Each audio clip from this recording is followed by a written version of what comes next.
All right, this is Rob Lay with 1980's Sports Cards, and this project that I'm starting off now is how to manage all the commons I'm getting out of the 80s boxes. I'm really just targeting the blue chip cards, degradable cards, and I don't want to be left with a lot of bulk. So my idea is just how to package up the commons and move them at a card show or just give them to kids. I'm not trying to make any money, but just kind of package them up in a nice way and kind of be enticing. So here's my idea. I've got all these cases here. They're supposed to be 100 count, but they only hold about 75 of the 85 Topps cards. So what I've done is I've already gone through all my 85 Topps cards once and pulled out like the McGuire's, Goodens, Clemens, and then I've sorted those and sent off the ones that I think have a chance at a mint or gem mint. So what I'm left over with is all the commons, but the 85 Topps is a weird set where there's still another 20-30 cards because so few get gem mint that even some of the lesser cards like Hall of Famers, non-rookies, can still go for $100 or more in a gem mint. So during the second pass, what I did was over here on the left is all the just pure commons. There's still some good cards in there. I mean, there's cards in there in a PSA 10 could still fetch $30, $40, $50. But what I'm trying to get out of there is cards that could be $100 if they got a gem mint 10. So here's the stack I'm left with, and I'm gonna go back through them, and I've kind of separated some of the ones that had really good eye appeal that I think might be worth grading, like Ricky Henderson here. You know, perfectly centered, good condition. George Brett, Wade Boggs, Ryan Sandberg. You know, those aren't rookie cards, but if I was able to get a PSA 10 in them, they could be valuable. And then, you know, all these other cards are stuff like this, or like Tony Gwynn All-Star, Corey Snyder USA Team, Cal Ripken Hall of Famer, Ricky Henderson All-Star. So this whole stack are cards like that. And I'm gonna go back through them a second time and make sure there's nothing that could potentially be a gem mint. But otherwise, what I'm going to do is I'm going to take these 75 count holders and I'm going to divide up all the commons and basically get over, you know, put over 70 commons in here. And on the top and bottom, I'm going to put these type of cards.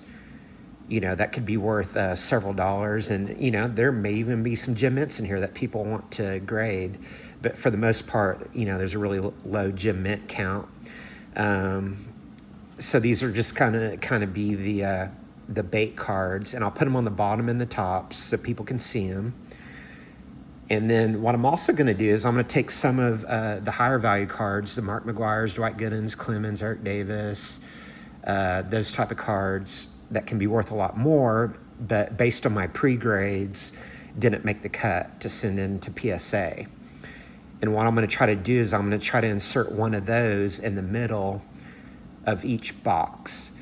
And then what I'll do is I'll put them in the box, and I've got these little sealed stickers, and I'm going to seal the box. And I don't know what I can price these at. You know, like I said, I don't want to make a lot of money out of them. But I just kind of want to make it fun for kids or whatever. So whether that's $5 or $10, I don't know. But here, after I go through the commons and see how many cards I have left over, you know, we'll see how many bait cards we can put in each box. And then I think I'll target, you know, one big hit in the middle that will kind of be a surprise for everybody. So stay tuned, and I'll show it to you when I'm done sorting everything out. Thanks.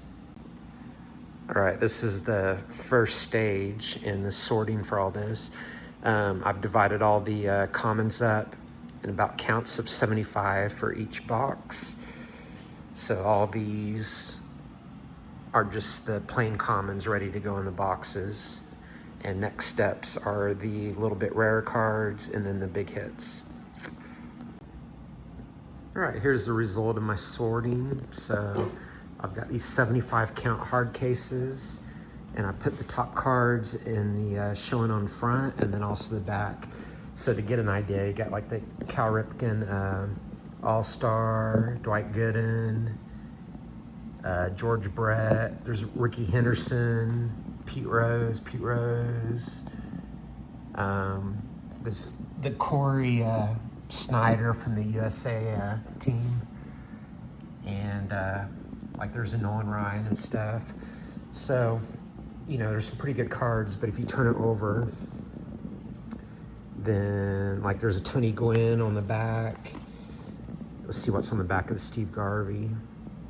Keith Hernandez. Let's see what's on the back of the Darryl Strawberry. Corey Snyder. Back of the George Brett. Corey Snyder. There's Ryan Sandberg, but let's see what's on the back. Tom Seaver. So you get the point. And also what I want to point out is like this Ricky Henderson and stuff.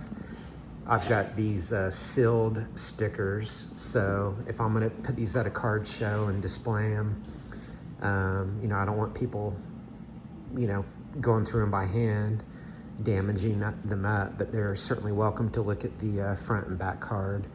And I decided not to put any big hits in the middle of them like I originally thought. I'm gonna keep those separate, so I'll just sell them for less. So that's the game plan. What do you think, Wiley? What do you think about that? All right, later.